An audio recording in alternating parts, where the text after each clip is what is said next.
Hi all.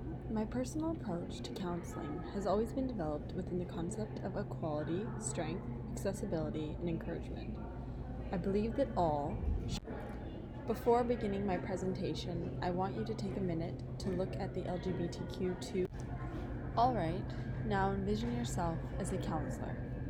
Facts to consider and keep this in mind within my personal approach to therapy. Thank you. To be able to have Moving forward, let's have a look at the two theories that my personal counseling approach is grounded within. First, we'll have a look at feminist therapy, and moving forward, we'll have a look at So why have I used person-centered therapy as the groundwork for my therapeutic approach? Moving forward, most obviously I place a strong emphasis on the use of feminist therapy. So, let's look at how my approach showcases other frameworks from various theories. First, here is my personal approach to counseling. Take a read. It's important to recognize. For my key concepts, I've dived into various counseling approaches and uncovered how I can use certain qualities within my work as a therapist. Gender and sex and sexuality is a main focus within my. Here are the reasons for therapy and why it is important. Not only that, but my role. So take a look at my applications. I want to touch base on LGBTQ. Take a look at my view of human nature. Is it similar to yours? Does it differ? So let's look at my role as an ethical counselor. I must remain ethically driven within my.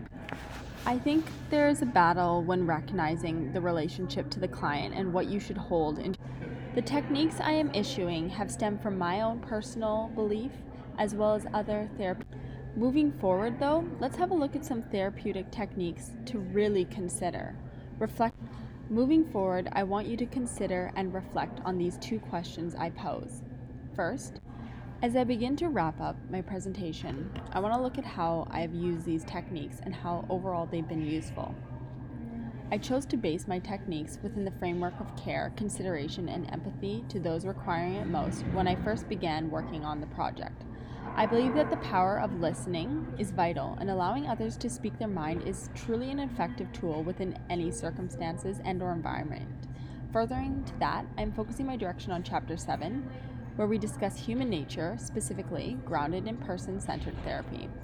Beneficial to my client as the topic of human nature incorporates congruence, unconditional positive regard, and accurate empathetic understanding. These techniques specifically I aspire to ground my personal theory in and are useful within creating a positive and constructive environment. Second to this, a climate for climate, growth, and fulfillment within their alignment as an LGBTQ individual. Third, demolishing all stereotypes, gender structures, biases, and any discrimination placed on male and/or female and/or other sex and/or gender. For example, breaking down these constructs of males are strong and powerful versus females are passive and girly. Ending stigmas. How can we ensure that we cover all topics and frameworks necessary for a given client? How can we ensure that we do not miss any vital therapy approaches? Second, how can we maintain a narrow focus within therapy while still utilizing the broader ideas such as gender, sex, sexuality, status, and a sense of individual? And reflecting is very important within the client's overall feelings, attitudes, and responses to certain types of contexts. Secondly, encouragement is a very powerful mechanism, especially within LGBTQ specific counseling. Third, gender role analysis, seeking more of an expression emotionally by the clients. And fourth, giving the client homework and the use of outside therapy session activities. This can be a strategy that could potentially benefit the client further. Therapeutic approaches. So first, the icebreaker. Second, the Monday journal. Third, asking questions. Fourth, strategy. Fifth, reflecting. Sixth, family, partner, and/or friend sessions. And seventh, imagery. In terms of your values, your morals, your ethics, and whether or not to maintain a friendship, a professional friendship, or a close-knit relationship. For me personally, and within my professional approach, I'll be close in ties without being too obstructive and or getting on an uncomfortably personal level. Being able to engage with the client respectively without letting them down or up is vital. No outside contact, as I believe that remains professional. Maintaining the balance of being a guiding counselor, but also being a mentor and ethically moral for my clients. Empowering relationships. Maintaining a sense of genuineness. That's important. Creating a safe and non-judgmental environment. And clients should never come in fear of any provided sessions. This should be a positive space and environment for them to speak freely on any grounds they may. Personal therapy, and overall remain professional within applying tools, approaches, and mechanisms towards my clients, their situation, and their overall recovery within themselves. As shared within our mind map, becoming an ethical practitioner is not a final destination, but a journey that will continue throughout your career. I specifically intend to use this within my approach and how I function within my personal therapy, my overall motives, morals, and compassion for those aligning within the LGBTQ2 framework. Knowing how to deal with ethical dilemmas such as relationships, sexual confusion, social issues concerning questions regarding gender and any cause of conflict in oneself is being ethically and morally right. This will reflect how I can be and maintain a successful practitioner position. What way does it differ? Two resources for my counseling approach. Really tapping into allowing my client to visit these resources. The external clubs, the school programs, youth groups are equally as important. Second to that, no use of medication or prescribed external therapy for my client.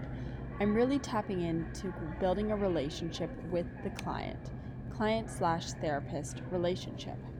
Thirdly, treatment is directed only to LGBTQ2 individuals and their further recovery to focus on goals, internal and external change, reflection of positive change, and further enhancing their ability to successfully treat their conditions as a therapist within this approach of counseling. My therapy, therefore, when reading through my concepts, you may see a strong emphasis on emotions, our positioning within the self, motivational tools, our behaviors, internal and or external environment, freedom of expression.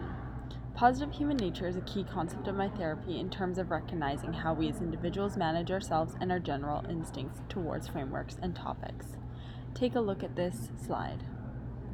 Where I have stemmed my framework from and how it might be similar to yours. What are your thoughts? Do you have anything to discuss? Firstly, we'll look into psychoanalysis.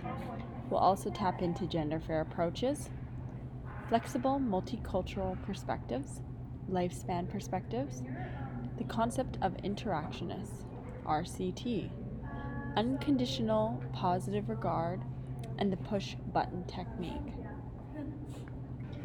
I utilize this as the groundwork of my personal therapy as it is reflective of my overall target and direction.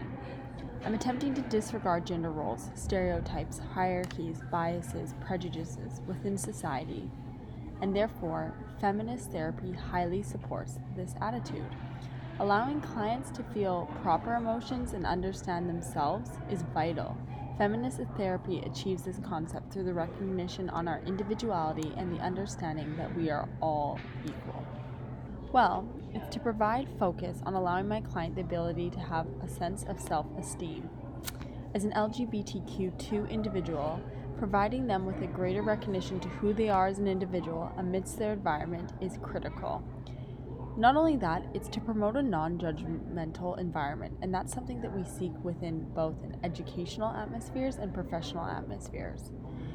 Lastly, encouraging the client to navigate on their own terms. This is useful within an audience I am catering to and can be utilized within all age demographics.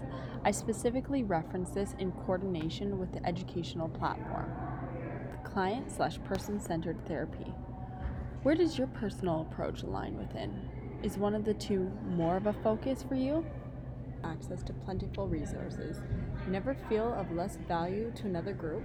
And further, I aspire to spark change within the LGBTQ2 framework. My personal approach has been developed throughout my academic endeavors within EDUC 5511, and I have taken the counseling theories I have learned within this course and channeled it towards creating a meaningful therapy approach. I hope to inspire you and spark the attention of a wide range of audience members. Thank you for your participation and for listening.